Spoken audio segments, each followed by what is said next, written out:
The Department of Justice said executive clemency is not the only option for Mary Jane Veloso, as she can also be granted parole or pardon.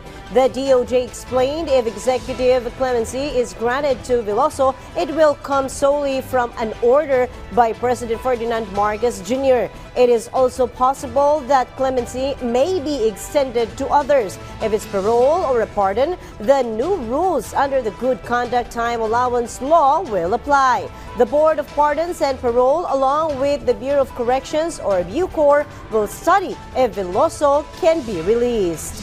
Tungkol naman sa parole, yan ay isang proseso na kung saan after na makapag-serve ka ng minimum time doon sa sentence mo, ay pwede kang pag-aralan ng Board of Pardons and Parole kung pwede kang bigyan ng palayain ka na. Dito papasok yung GCTA, yung Good Conduct Time Allowance, dahil kahit napakahabang sentensya mo, kung ikaw ay mabait doon sa loob ng piitan, pwedeng tumatakbo yung oras at the same time, nakaka-earn ka ng credits na tinatawag.